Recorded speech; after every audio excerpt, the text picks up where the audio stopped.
Hello, we are Geeks Assembled, as always. Today I am joined by Tim and Susan. We are going to be talking a 1974 movie starring Paul Williams, a well known American singer of a certain height.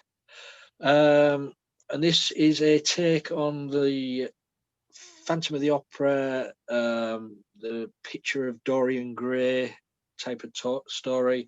We are going to be talking Phantom of the Paradise. It's say 1974, so expect the fashion of that day, the music of that day, the makeup of that day.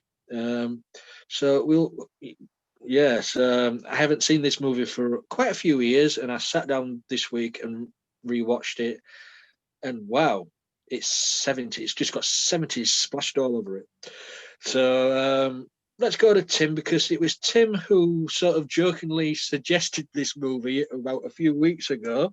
So I took it and I said, right, we're going to do it. So it's Tim's fault that we are doing this one. Over to you. Well, I will gladly accept the blame. It is a fun movie. It is a very fun movie. I first saw it shortly after. I mean, it bombed badly in theaters. To be fair, this was early Brian De Palma, who went on to be a great director. Um, he This came out, like you said, about 74. I first saw it on cable television back when cable television was new. And it wasn't HBO. It was just like you get like one movie a week and you'd see it all week long or whatever. And I watched this movie about 10 times. I thought it was a straight horror film because I was only about 11 years old. I didn't really get a lot of the jokes or the camp references and stuff that it's famous for. And I thought it was a straight horror film. And then I kind of forgot about it. And then years later, Beef had asked me one time, "Did you ever see The Phantom of the Paradise?" And I was like, "Oh yeah, I forgot about that movie." And I went and got it and watched it, and I couldn't believe how funny it was because it really is a very funny movie. It's not meant to be taken that seriously, and it's got a lot of great music in it. It's got a lot of, like you said, it's got a lot of pastiche in it of Dorian Gray and Phantom of the Opera and Faust. That's the music that Will, what's his name? Is his name Willow or Winslow? Winslow. He's writing his grand opus, and he just gets completely trod upon by the industry, which is run by like you said, the little short singer. What's his name? Paul Williams, right? Limbs, yeah. And so it's just a fun movie. It's got a lot of fun scenes and a lot of humor, and it's kind of a morality tale, isn't it? Like, I mean, too, because the truth is that the industry just kind of chews people up and spits them out. I mean, and that's kind of what happens to poor Winslow. And but I guess he gets the last laugh at the end because he takes the villain with him. So I don't know. It's a fun movie. I've always enjoyed it. Thanks for that, Tim. Susan. First time seeing this movie, and it is a bit of a trip. It's sort of like in the same vein as Shock Treatment and Rocky Horror Picture Show, and it's that sort of over the top musical numbers show. Uh, all these supernatural elements or alien elements. I mean, this one had the contract with the devil repeated over and over and over again throughout these characters' lives, and uh, it was aggressively fun in places and deeply disturbing in others, and the sets were like, you know, the sets were really inspired by drugs, and then there were drugs in the movie, and so it was like the beginning of all of this weirdness, that was to come. And I was sort of floored. You mentioned Beef Head, and so there's a character in here called Beef, and uh, and the actor was chewed up the scenery and then chewed it up some more and looked so good in glitter and platform shoes. Couldn't walk in platform shoes to save his life though. That was hilarious when he fell off of his shoes. But it's hilarious because I've actually done that, and so embarrassing, but I can't walk in high heels to save my life anyway. I can't walk in platforms. It's just really best if I don't, you know, if I'm not too far off the ground with my shoes. Anyway, so fun. And the music was great. Paul Williams was, you know, he wrote some of the great songs of the day. And so it was fun to hear him uh, and see his acting abilities and his, and the, it was so colorful. Oh my gosh, it was so colorful. Anyway, yeah, that's my opening thoughts for my first watch. Thanks, Lee. Yeah, Thanks, Jim. I was going to say thanks, Tim, not me. Um, yeah, I mean, this would be my, I would say, third time seeing this movie. I haven't seen it for quite a few years now.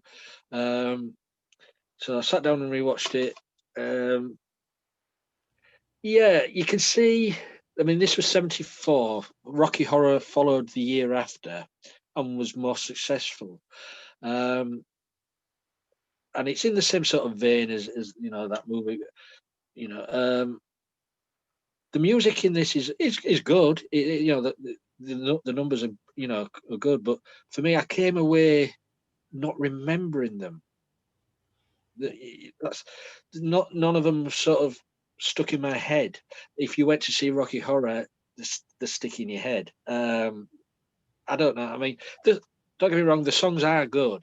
Um, the song where Paul Williams and the woman Phoenix are laid on the bed together, and the Phantom's watching him through the window. That is a damn good song. I can't remember the title of it. Some Old Souls, is it Old Souls? Something Yeah, like I believe they're all based on Faust or whatever. that. Yeah, but so that for me was a standout song. But as I said, by the end of the movie, I couldn't really say any of the other songs sort of stood out. The acting, yeah, it's over the top. Winslow becomes the Phantom. His acting's a bit ropey to begin with. But Paul Williams, yeah, he's a well-known actor, composer. He's been in loads of movies, like Smoking the Bandit and comedies like that, and also providing the voice of the animated penguin in the Batman series, of course. Um, it's just it's a fun movie, as Tim said. It's about the music industry. If people wanted to selling their souls to be successful and famous, and most of these characters, even Winslow and Phoenix, sell their souls because they want the fame and the money, and they don't think anything of it. Selling it to um, Paul Williams' character Snow. Um, yeah, the sets are brilliant. As you say, the costumes are of its time. What's the name of the band? What was Juicy Fruits? Was it Juicy Fruits? A bit dated, sort of 50s style to begin with, and then when when they was doing the other number, when the Phantom got his sort of revenge, that was quite good. I was glad to see that go up in smoke, but yeah, it's an enjoyable movie. Dated, yes. Uh, is it a memorable movie? Hmm, I don't know. It's one of those. So let's go to favorite moments or things that you absolutely love about it. Who should we go with? Let's go with Tim, and then we'll go to Susan. Tim, over to you. I say the introduction of Beef, the way he growls at the camera, and then later his shower scene with the plunger. I mean, it's just really good stuff. I mean, uh, but yeah, I mean, the movie's actually very, I don't know, it kind of presages the whole how the business went down that road actually, and it got worse and worse. I mean, the way artists are treated, and stuff. I mean, it probably wasn't as bad as it became back then when this movie was made. So he's really kind of showing you the future in a way. Uh, but it's just a bit of fun, really. Like you said, it takes all the tropes and plays with them. It's surprising to me that it wasn't a more successful film. But I think again, like a lot of the movies we talk about, it ends up being a kind of a cult classic because there's a whole new audience of people that enjoy it now, who weren't alive when it was made. So it's just one of those kind of movies. I don't know if it's ever going to be anybody's favorite, but it's a lot of fun. It holds up pretty well. It doesn't look, how old would it be now? 45 years old. So Yeah, well, I suppose when you reach 45. I'm not talking of experience. Well, I am actually. I've gone past the 45. Anyway, over to Susan. Let's. I'm digressing with that. All right. Well, Paul Williams was known for the songs "We've Only Just Begun," made famous by the Carpenters; "Rainy Days and Mondays," also made famous by Carpenters; "Evergreen," done famously by John Denver. Just an old-fashioned love song, and I think that was his. I think that he voiced that one most famously. And "Rainbow Connection." He wrote the theme song to the Muppets. The Muppets. So fantastic, musician, and his what he's known for things like Smokey and the Bandit, as was said, Battle for the Planet of the Apes. He played Brainiac in Superman, and he did a lot of voice work, and he's still busy doing it. He was in Community, and yeah, so and of course all the Muppet stuff because Yeah, he's still going strong now, and I think he must be 80 now, 81. yeah, and I really loved that the band that the band was played by the same people. Peter Ebling, Colin Cameron, and David Garland played all three bands. yeah, it was funny. Uh, I mean, like I wasn't able to see that when I first looked at it, and then I had to go. I went back. I rewound the movie a while, and then came back through it, and I was like, oh gosh, yes, they're the same guys. Oh my gosh. So yeah, that was great, and I guess my favorite moment is the moment where he's destroying the studio, and he ends up getting squished.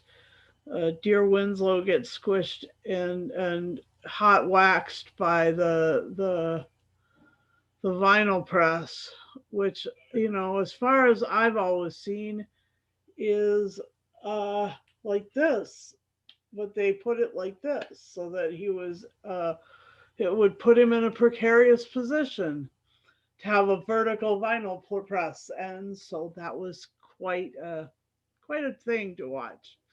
And the other thing that I liked the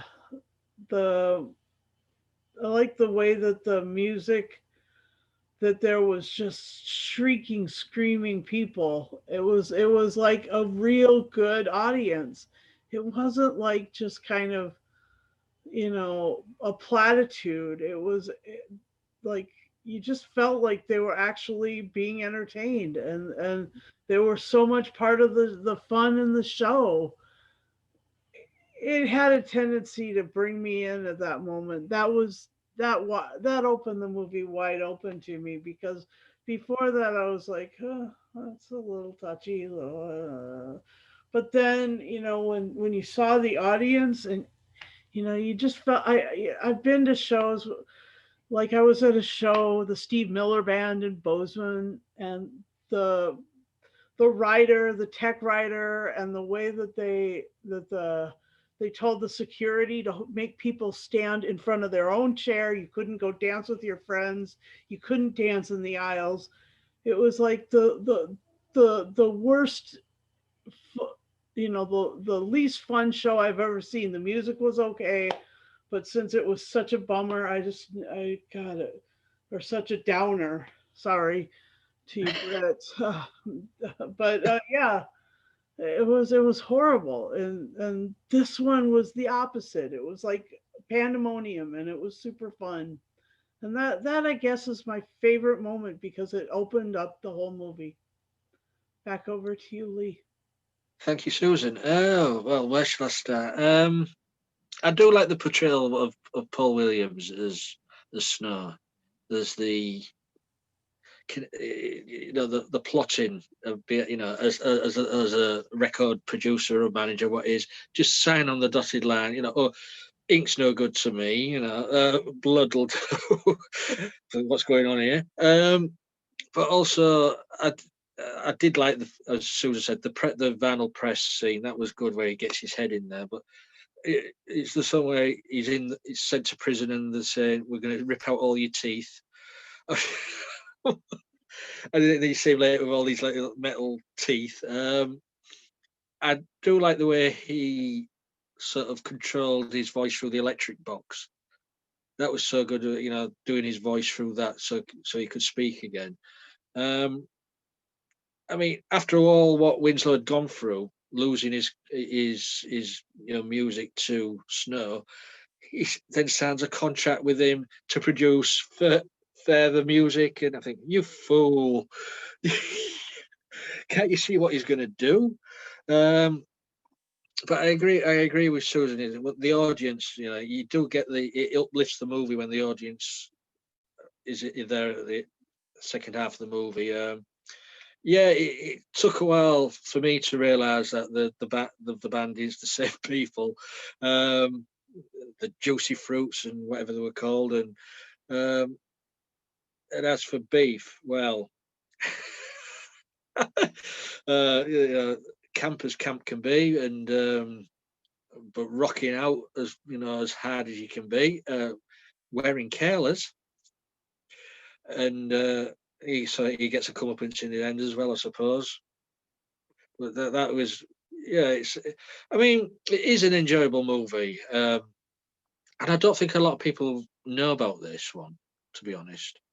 As I say, Susan's only the first time she's seen this. It's one of, as And Tim said. I've seen the other movies that Jessica Harper's been in. I've seen Suspiria. I've seen Shock Treatment. I've seen everything, like all these other weird movies that she was. Well, this is her first movie. This is her first movie. I think this is introducing her. This is her first one, and I mean, I don't know. Is it her singing? Because I know it is. her. Because I know the actor who played Winslow, the Phantom, that wasn't his singing voice. Someone else was dubbing him.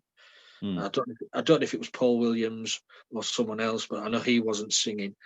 But and the design of the Phantom as well, the helmet in that, like, the makeup was just so brilliant, but so 70s. So it's really it's dated. For me, it hasn't dated well, because you can watch it and you say, "Yep, that's 1974," straight away. But sometimes I would say that, yeah, you're right, but it is supposed to take place in that, because if you watch Boogie Nights, you would think, oh, this is just screaming 70s, and yet it was filmed in the 90s. So, but some movies, as I say, some movies filmed in the 70s, you could watch today and be none the wiser, I suppose, that it was 1973 or 74. But you put this on, definitely 70s. But yeah, it's an enjoyable movie. So, anything else you'd like to say on this? It's so cartoony. Like the minute he signs that contract with Swan, he's already over there, putting bricks in and locking him in the studio. Like, Yeah. one interesting thing too is his name was really originally supposed to be Swan, yeah, not Snow. Yeah. But they were going to run into a dispute with because Led Zeppelin had Swan Song Records, Yeah. and that was going to create a problem. So that's why the film opens with a dead bird, and that was the logo for Snow. I guess his record company was a dead bird. You've just reminded me as well. The film opens up with a bit of narration by Rod Serling. Oh yeah. Okay, I forgot about that. Yeah. There you go. Look. Susan's looking dumbfounded there, but it's Mr. Twilight Zone himself. Hmm. So, anything else before we move on? No. Okay, then the final saying score then. Tim, over to you. It's a fun movie. It's very fun. I enjoyed it when I was a kid, and I still enjoy it now. So, and it's a great start for De Palma. He'd only done a few short films before that, I believe. True, yeah. He would, in 2 years' time, he would do Carrie, which was a huge hit. So I'll give it a 10. I think it's a really enjoyable film. It's of its time, and it's like I guess you'd call it like a guilty pleasure or something, because it's a fun watch. Cool. And Susan? Well, having never seen it before, it gets an 8 out of 10. I really I don't have much bad to say about it. It's quite enjoyable, and the thing will come. I bet I'll watch it again. I bet you anything I'll watch this again at some point. And that's a fun thing about being on Geeks Assembled, which please join us if you would. We watch anything. We'd love to have you. Anyway, Um, all you got to do is sign this contract. Now, you've just reminded me of something else, not Tim, when you said Carrie was a few years later. As the credits rolled on this movie, I noticed a name, Sissy Spacek. And now I can't remember if it was costume or set design, but I'm thinking did have her husband is a set designer, and Yeah. that's why she has a credit at the end of Eraserhead. She's one of this was before she became famous, but she's one of Lynch's oldest dearest friends, because her husband worked a lot with Lynch. I can't remember his name, but yeah. When the name came up, I thought, well, there aren't that many people called Sissy Spacek. no, she's the one and only. Yeah, yeah. That came as a surprise. I'd never noticed that before, but yeah, it was fun to rewatch this one again. Yeah, I'm gonna give it 8 out of 10. It's a little bit dated, and the main problem for me is the songs didn't stick in my head. There wasn't that memorable for me, but it's still a fun watch. So yeah, eight's a good score from me. So the Phantom of the Paradise is done and dusted. You guys, Susan and Tim, thanks for joining me and talking about this movie.